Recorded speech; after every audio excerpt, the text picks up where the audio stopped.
وہم یلعبون کہ وہ کھیل رہے ہوتے ہیں، یعنی بے توجہی سے سنتے ہیں، یعنی لگ تو رہا ہوگا کہ بیٹھے ہوئے مجلس میں لیکن ذہن کہیں اور ہوں گے اور کھیلتے ہوئے آپ کی نصیحت کی باتوں کو سنیں گے۔ اللہ کہہ رہا ہے لاہیتن قلوبہم، ان کے دل جو ہیں وہ غفلت کے اندر ہیں۔ وَأَسَرُّ النَّجْوَى الَّذِينَ ظَلَمُوا، اور یہ ظالم آپس میں سرگوشیاں کرتے ہیں۔ نجوا کا معنی پرائیویٹ میٹنگز میں آپس میں پلاننگ کرنا، پری پلان کرنا کوئی چیز۔ یہ ظالم آپس کے اندر سرگوشیاں کرتے ہیں۔ کیا سرگوشیاں کرتے ہیں؟ نبی کریم صلی اللہ علیہ وسلم کا معاملہ یہ تھا کہ کئی دفعہ ایسا ہوا، سیرت نگاروں نے لکھا کہ کسی کو رسول اللہ صلی اللہ علیہ وسلم کے پاس انہوں نے مخالفت کے لیے بھیجا۔ جب وہ حضور علیہ السلام کے پاس سے وہ شخص آیا تو اسے تو بھیجا تھا کاؤنٹر کرنے کے لیے، لیکن وہ تو خود حضور علیہ السلام کی ذات سے انسپائر ہو کے آ گیا، حضور کے کلام سے انسپائر ہو گیا، حضور کی پرسنالٹی سے انسپائر ہو گیا، اور آ کر الٹا قریش مکہ جنہوں نے بھیجا تھا اس بندے کو، وہ آ کر انہی قریش مکہ کو سمجھانے لگا کہ رب اشرح لی صدری ویسر لی امری واحلل عقدۃ من لسانی یفقہوا قولی اللہم صل علی سیدنا ومولانا محمد معدن الجود والکرم وآلہ وصحبہ وبارک وسلم۔ اقترب للناس حسابهم وهم في غفلة معرضون، صدق اللہ مولانا العظیم۔ اللہ کی رحمت سے آج ہم 17 جز کا آغاز کرنے لگے ہیں اور سورۃ الانبیاء کا آغاز ہوا چاہتا ہے۔ سورۃ الانبیاء مکیہ ہے، یعنی کہ مکۃ المکرمہ میں حضور جان عالم صلی اللہ علیہ وسلم کے قیام کے دوران یہ سورت نازل ہوئی ہے۔ اس سورت کے اندر وہی 112 آیتن، یعنی اس میں 112 آیتیں ہیں، و7 رکوعات، اور اس میں 7 رکوع ہیں، اور جب 17واں سپارہ نصف ہو جاتا ہے تو یہ سورت جو ہے وہ مکمل ہو جاتی ہے۔ اس سورت کو سورۃ الانبیاء اس لیے کہا گیا کہ مختلف انبیاء علیہم السلام کے اس سورت کے اندر تذکرے ہیں، اس وجہ سے اس کو سورۃ الانبیاء کہا جاتا ہے۔ آغاز ہوتا اقترب للناس، 17ویں سپارے کا آغاز ہوتا اقترب للناس حسابہم، ان لوگوں کے لیے ان کے حساب کا وقت قریب آ گیا، یعنی قیامت دن بدن لوگوں سے نزدیک ہوتی جا رہی ہے۔ وہم فی غفلۃ، اور لوگوں کی حالت کیا ہے کہ لوگ غفلت میں ہیں، معرضون، اور اس وقت سے جس دن حساب انہیں دینا ہے وہ اس دن سے اعراض کیے ہوئے ہیں اپنی غفلت کے سبب۔ یہ پہلی آیت قرآن کریم کی یہ سورۃ الانبیاء کی ہے کہ جیسے جیسے انسان کی زندگی کا وقت گزرتا ہے وہ اپنی موت سے قریب بھی ہوتا ہے اور آہستہ آہستہ قیامت کے قریب بھی ہوتا ہے۔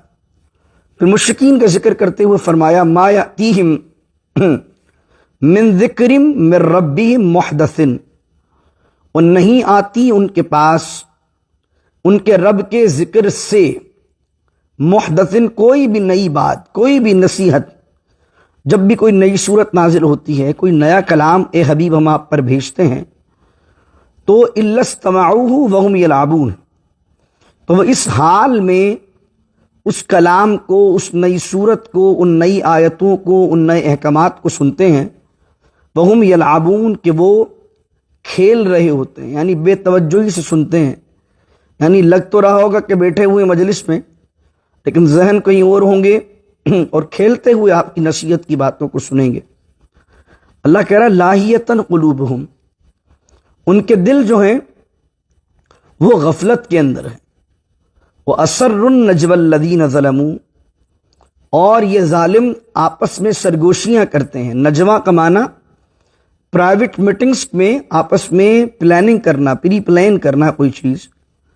یہ ظالم آپس کے اندر سرگوشیاں کرتے ہیں۔ کیا سرگوشیاں کرتے ہیں؟ نبی کریم صلی اللہ علیہ وسلم کا معاملہ یہ تھا کہ کئی دفعہ ایسا ہوا، سیرت نگاروں نے لکھا کہ کسی کو رسول اللہ صلی اللہ علیہ وسلم کے پاس انہوں نے مخالفت کے لیے بھیجا۔ جب وہ حضور علیہ السلام کے پاس سے وہ شخص آیا تو اسے تو بھیجا تھا کاؤنٹر کرنے کے لیے، لیکن وہ تو خود حضور علیہ الصلوۃ والسلام کی ذات سے انسپائر ہو کے آ گیا، حضور کے کلام سے انسپائر ہو گیا، حضور کی پرسنالٹی سے انسپائر ہو گیا، اور آ کر الٹا قریش مکہ جنہوں نے بھیجا تھا اس بندے کو، وہ آ کر انہی قریش مکہ کو سمجھانے لگا کہ ان کے پیغام میں بڑا زور ہے، ان کی شخصیت بڑی با کمال ہے، تمہیں چاہیے کہ ان کی بات کو توجہ سے سنو۔ تو یہ آپس میں سرگوشیاں کرنے لگے، میٹنگز کرنے لگے کہ یار جس کو بھیجتے ہیں وہ بندہ ہمارا اپنا آدمی بھی اس طرف سافٹ کارنر رکھ کے آ جاتا ہے، کیا بات ہے؟ تو اب جو بندہ آتا تو وہ کہتے اس کو حل ھذا الا بشر مثلکم، یہ نہیں ہے مگر ہماری طرح ایک بشر۔ اب پہلا نبی کریم علیہ السلام کے بارے میں کیا کمنٹ دیتے تھے؟ حل ھذا الا بشر مثلکم، یہ نہیں ہے مگر ہماری طرح، تمہاری طرح بشر ہے۔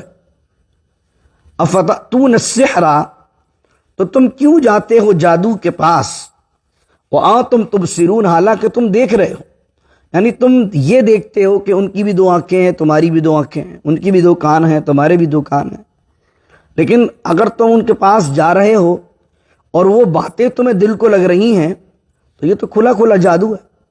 تو دیکھتے ہوئے، جان بوجھتے ہوئے کہ وہ تمہاری طرح نظر آتے ہیں، تو تم کیوں اتنے زیادہ ان سے انسپائر ہو؟ تو یہ دو باتیں انہوں نے کی، ایک تو حضور کو اپنے جیسا کہا، دوسری بات حضور جان عالم صلی اللہ علیہ وسلم کے پیغام کو، آپ کے انداز کو جادو کہا۔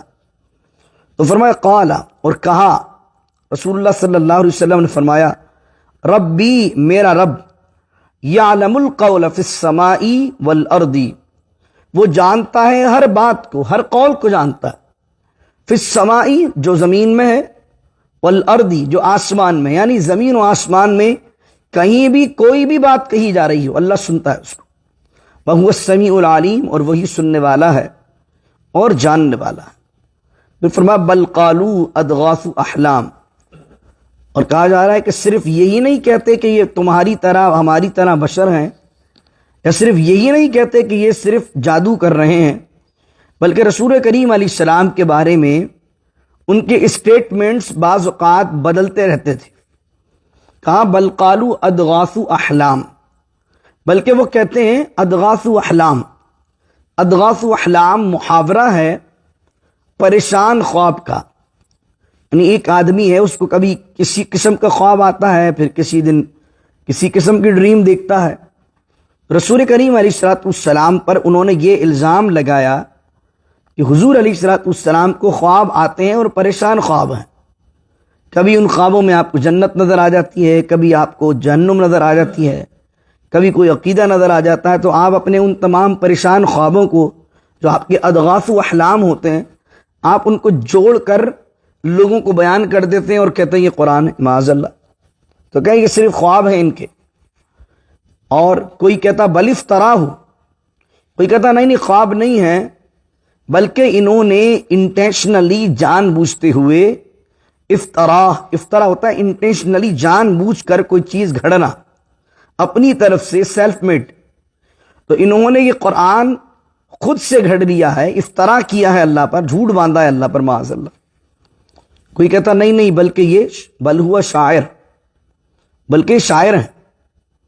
شاعر کیوں کہا جاتا تھا اس زمانے میں؟ عرب کے اندر شاعر کو ایک طرف تو پذیرائی ملتی تھی کہ بھائی بندہ شاعر ہے، اور دوسری طرف یہ تھا کہ ان کے نزدیک شاعر کے لیے ہر جھوٹ بولنا جائز، یعنی بڑے سے بڑا شاعر ہوگا، بڑے سے بڑا جھوٹا ہوگا، یعنی شاعری میں وہ تمام باتیں کر دے گا۔ شاعری میں کیا ہوتا ہے؟ شاعر مبالغہ اتنا کرتا ہے کہ جس عورت کے لیے وہ شعر کہتا ہے، نہ اس سے حسین زلفیں کسی کی ہیں، نہ حسین آنکھیں کسی کی ہیں، کائنات میں جس کے لیے وہ غزل لکھ رہا ہے اس سے حسین عورت ہی کوئی نہیں ہے۔ سب سے بڑھ کر مبالغہ نہیں تو کیا ہے، جھوٹ نہیں تو کیا ہے؟ وہ کہتے تھے بل ہوا شاعر۔ نبی کریم علیہ السلام کے نہیں کہتے تھے یہ جو تم ایسا کلام سنتے ہو کہ کلام سن کر تمہارے دل نرم پڑ جاتے ہیں، تو یہ شاعر ہیں، یہ خدا کی طرف سے کلام نہیں ہے۔ اور اگر کوئی آ کر یہ کہتا کہ نہیں کیسی بات کرتے ہو، نہ وہ ہماری طرح ہیں، نہ وہ جادوگر ہیں، نہ اضغاث و احلام، نہ پریشان خواب انہیں آتے ہیں، نہ انہوں نے اپنی طرف سے گھڑا ہے، نہ وہ شاعر ہیں، یہ کوئی باتیں ان میں نہیں پائی جاتی۔ اگر کوئی بندہ کاؤنٹر کوشچن کرتا ان سے نہیں نہیں بھائی تم غلط کہہ رہے ہو، یہ ساری باتیں ان میں نہیں پائی جاتی. تو اگلی بات کیا کہتے وہ کہتے فلیاتینا بآیۃ کما ارسل الاولون. تو چلو اچھا چلو مان بھی لو وہ نبی ہیں، فلیاتینا بآیۃ، تو کیوں نہیں آتی ہمارے پاس کوئی نشانی، کوئی واضح طور پر حصی معجزہ، جس طرح موسیٰ علیہ السلام کے لیے دریا کو 2 حصوں میں تقسیم کر دیا گیا، صالح علیہ السلام کے لیے غار سے اونٹنی کو نکال دیا گیا، حضرت موسیٰ علیہ السلام کو ید بیضا اور حضرت موسیٰ علیہ السلام کو عصا دے دیا گیا، عیسیٰ علیہ السلام نے مردہ کو زندہ کر دیا. ایسا کوئی حصی معجزہ یہ کیوں نہیں دکھاتے؟ کما ارسل الاولون، جیسا کہ ان سے پہلے والوں کو وہ نشانیاں دے کر بھیجا گیا تھا. اگر یہ نبی ہیں تو وہ دکھائیں. تو اللہ کہتا ما آمنت قبلہم من قریۃ اہلکناہا، اور نہیں ایمان لائیں ان سے پہلے بستیاں جن کو ہم نے ہلاک کیا تھا. افہم یؤمنون، تو کیا یہ ایمان لائیں گے؟ یعنی اگر تم یہ کہتے ہو کہ پہلے والوں کو معجزے دے کر بھیجا، تو وہ نشانی اور وہ معجزہ ان کے پاس کیوں نہیں آتا؟ وہ نشانی یہ کیوں نہیں دکھاتے؟ تو اللہ کہہ رہا ہے اس سے پہلے جنہوں نے دکھائی جن نبیوں نے، کیا ان کی دیکھ کر بھی ایمان لے آئی تھی وہ بستیاں؟ نہیں لائی تھی. موسیٰ علیہ السلام نے دریا کے 2 حصے کر دیے، کیا تب بھی بنی اسرائیل باز آئے؟ نہیں باز آئے. عیسیٰ علیہ السلام کے تو حواری روایت میں آتا 17 لوگ تھے صرف آپ کے ساتھ. اور جناب عیسیٰ کو اللہ نے کیسے کیسے معجزے دیے، بن باپ کے پیدا کیا. وَأُبْرِئُ الْأَكْمَحَ وَالْأَبْرَصَ وَأُحْيِي الْمَوْتَى بِإِذْنِ اللَّهِ، مادر زاد اندھا جو بورن بلائنڈ ہو اس کو آپ آنکھ والا کر دیتے تھے، جو برس کا مریض ہو ہاتھ مار کر، ہاتھ لگا کر، ہاتھ پھیر کر شفا دے دیتے تھے اللہ کے حکم سے، مردہ کو زندہ کر دیتے تھے. یہ ساری نشانی اللہ نے واضح دے دی تھی. اور واضح دینے کے بعد اللہ رب العزت نے اپنے نبیوں کو دینے کے بعد اب ان کی قوم سے مطالبہ کہ ایمان لے آئیں، تب بھی لوگ ایمان نہیں لائے. تو اللہ کہہ رہا ہے کہ تم جو معجزہ مانگ رہے ہو، تو اللہ رب العزت فرماتا ہے اس سے پہلے بھی ہم نے وہ معجزے دیے لیکن لوگ ایمان نہیں لائے. لیکن اللہ کا اصول کیا ہے؟ میں اس سے پہلے بھی کئی دفعہ بیان کر چکا ہوں کہ اللہ کا اصول یہ کہ اللہ تعالیٰ ایک تو ڈیمانڈ پر معجزہ نہیں دیتا ہے، اور اگر ڈیمانڈ پر معجزہ یا دلیل یا آیت دیتا ہے اور پھر بھی قوم ایمان نہیں لاتی ہے، تو پھر مجموعی طور پر اجتماعی عذاب آتا ہے. جیسے صالح علیہ السلام، جیسے ہود علیہ السلام، جیسے قوم سمود پر عذاب آیا کہ انہوں نے ڈیمانڈ کی، ان کی ڈیمانڈ پر اللہ نے معجزہ اور آیت بھیجی، اور اس کے بعد جب وہ ایمان نہیں لائے تو ان کے نبی نے کہا عزت اب تمام ہو گئی ہے، اور اب جو ہے وہ تمہارا حشر اللہ تعالیٰ فرمائے گا اور ان قریب عذاب آنے والا ہے. لیکن اس امت کے اندر نبی کریم صلی اللہ علیہ وسلم نے ویسے بے شمار معجزے دکھائے بنا طلب کیے ہوئے. یعنی رسول اللہ کو ایسا نہیں کہ معجزے نہیں دیے گئے. سب سے زیادہ مفسرین نے لکھا سب سے زیادہ معجزے ہی میرے آقا کو ملے صلی اللہ علیہ وسلم. لیکن حضور نے ڈیمانڈ پر معجزے نہیں دکھائے کہ مشرکین کہہ رہے ہیں یہ کرو تو آپ نے غچہ میں کر کے دکھاتا ہوں. حضور علیہ السلام نے ویسے ہی اللہ نے آپ کی ذات سے آپ کی شان کا ظہور فرمایا، لیکن ڈیمانڈ پر آپ نے معجزہ نہیں دکھایا. اس کا ریزن یہ کہ آپ خاتم النبیین ہیں، آپ کا زمانہ قرب قیامت تک کا زمانہ ہے، قیامت کے قائم ہونے تک کا زمانہ ہے، آپ کے بعد کوئی نبی نہیں آنے والا. تو ان کافروں کی نسلوں سے ہی اللہ نے بعد میں مسلمان پیدا فرمانے. تو اللہ رب العزت نے مجموعی طور پر عذاب اس لیے نہیں بھیجا کہ کچھ لوگ تو جو ابتدا میں کافر تھے، ایمان نہیں لا رہے تھے، کچھ لوگ مکے میں ایمان لے آئے، کچھ فتح مکہ کے بعد ایمان لے آئے، کچھ ابو بکر کے دور میں ایمان لے آئے، کچھ عمر فاروق کے دور میں ایمان لے آئے، سیدنا عثمان کے زمانے میں ایمان لے آئے، سیدنا علی کے زمانے میں ایمان لے آئے رضی اللہ تعالی عنہم اجمعین. تو ڈیمانڈ پر معجزہ دکھا دیا جاتا تو پھر رب کا لاء ہے، اللہ کا پرنسپل ہے، اللہ کا قانون ہے کہ اللہ تعالیٰ پھر ہستی کو اور بستیوں کو مٹا دیتا ہے. دعا کیجیے اللہ رب العزت سے اللہ تعالیٰ جو سنا ہے اس پر عمل کرنے، آگے پہنچانے کی توفیق عطا فرمائے. 6 آیتیں آپ کے سامنے میں نے تلاوت کی ہیں، اسی کے متعلق کل بھی آیات آ رہی ہیں. تو انشاءاللہ عز و جل کل یہ ہے کہ اللہ تعالیٰ کسی عورت کو جو ہے وہ نبی نہیں بناتا ہے. جب بھی اللہ نے نبی بنائے ہیں وہ مردوں میں ہی بنائے ہیں. کل اس کے متعلق آیت آ رہی ہے، انشاءاللہ اس پر گفتگو کریں گے. بسم اللہ الرحمن الرحیم، الحمدللہ رب العالمین، الصلاۃ والسلام علی اشرف الانبیاء والمرسلین اللهم نور قلوبنا بالقرآن العظيم وزين أخلاقنا بالقرآن العظيم وأدخلنا الجنة بالقرآن العظيم ونجنا من النار بالقرآن العظيم وصلى الله تعالى على خير خلقه محمد وعلى آله وصحبه أجمعين برحمتك يا أرحم الراحمين لا إله إلا الله محمد رسول الله صلى الله عليه وسلم.